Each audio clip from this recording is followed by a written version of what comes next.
but is for sure. Again, we are a better team with Cole. We are a better team with Moy. We are a better team with Levi.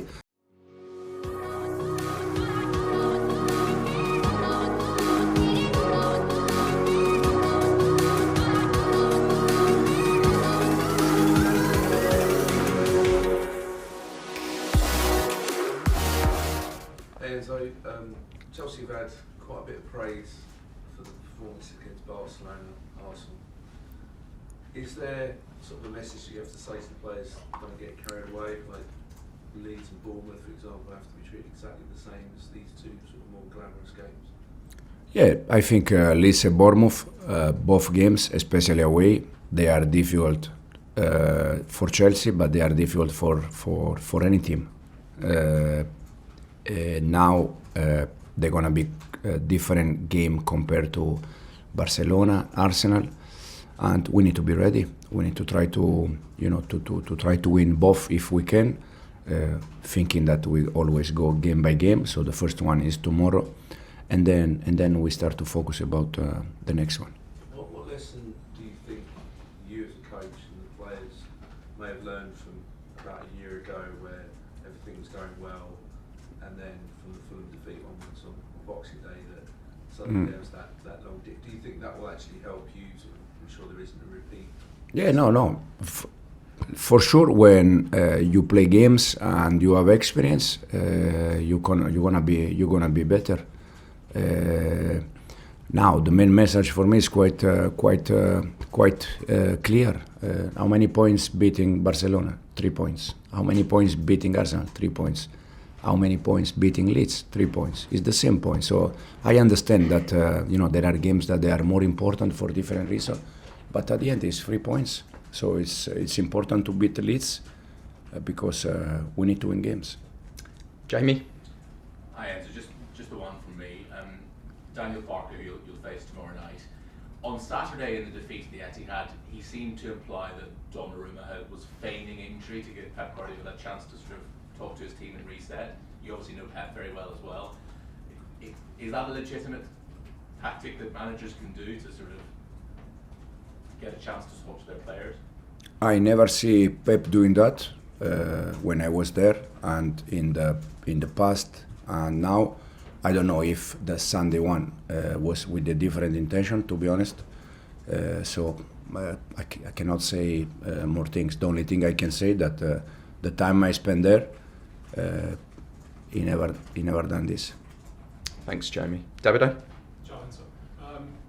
I was actually at the Saturday game in City Leeds, and they were able to change from 4-2-3 to 3-5-2 at halftime, and coming back from down to 2-0 to 2-2.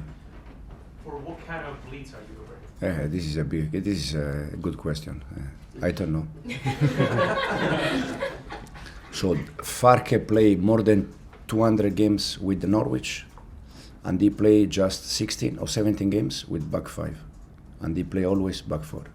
With the Leeds, he play all games with back four, unless second half against City, back five. They were 2-0 down, 2-2, and they could danger there. So now, what do you think they do? I don't know. I don't know. They play so well in 3-5-2. That's why. So we try to prepare for both, and then when we see the lineup, we can organize. But is the main doubt for me in this moment if they're gonna be in one way or the other way? I don't know. Yeah. Second question is, you're talking a lot about improving the team and how much that is important for you. I'm curious about improving yourself. What are you doing to be a better manager? Try to learn as much as I can. I always take, especially the game, a way to learn, because you prepare the game in one way, and then during the game you need to adjust. Half time you need to adjust. After the game, you review the game plan and you see things that, okay, this works well, this not.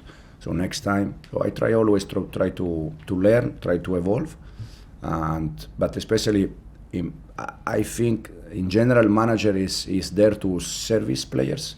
So you need to help players, improving them, as a player and as a team. So this is the main thing that I always try to be focused. Thanks, Davide. We'll finish this section with Martin. Hi Enzo. Away from home, you've won more games than you have at Stamford Bridge. You've scored more goals than you have at Stamford Bridge, and you've got more points than you have at Stamford Bridge. And you played one more game at Stamford Bridge. In the away games, is that just facts and figures, or is there a real reason behind it that you're doing so well away from home? It depends also a little bit the teams that we face away at home. Now I don't know, but for sure I think there is no coincidence. Something for sure, there is something there, and probably we need to analyze. The problem is that in this moment is very complicated to stop and analyze game. I would like to finish Barcelona game, and the day after, 2 days after, been there, analyze the game, enjoy that moment. But we were already thinking about Arsenal. Can we start with some team news? You said Asuga was back to training. How's Lavia? Everyone else okay? Yeah, everyone is fine. Romeo still try to recover. Dario, he was okay. Start some session with us. Now he needs to slow down a little bit, so he will be out again. Hopefully nothing important, and the rest they are all fine. And you're going to protect Reece. We don't expect him to start after his. It's complicated. Yeah. I would like to start him, but we need to do the right thing.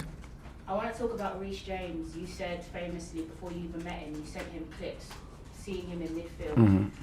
The performance against Arsenal was fantastic. Everyone spoke about Caicedo and Rice, but he was the star that night. When you play him, you've played him as right back more, but when you play him in that midfield position, what is the goal? What is the tactical plan when you put him there? Yeah, I think he can play in both positions. He has been fullback all his life. He also has played as a midfielder.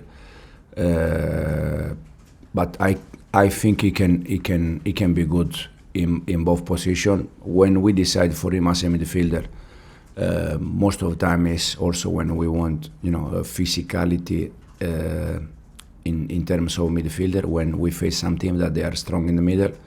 So it depends a little bit the game plan, but as you said, he's doing very well in both positions.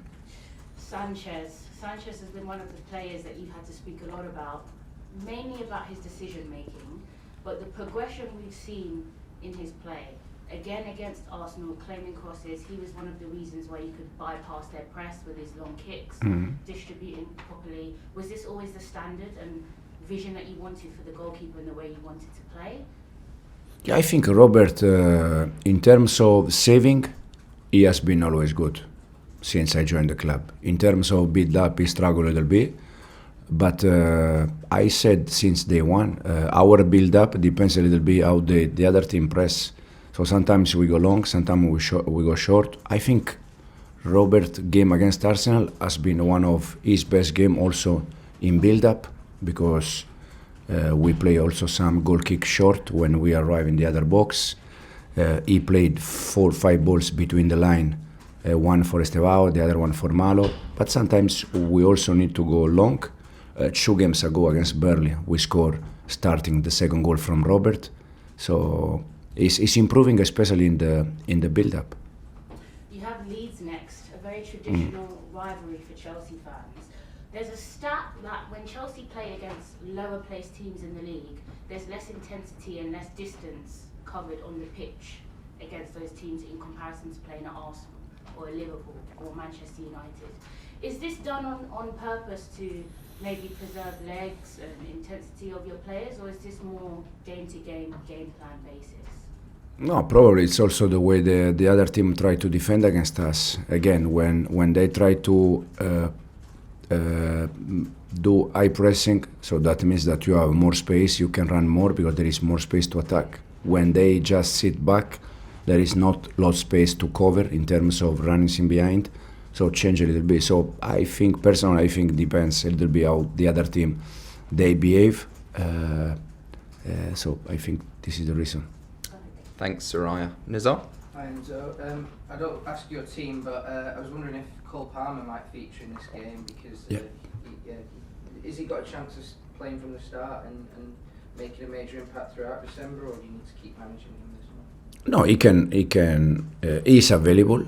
The last game he was on the bench.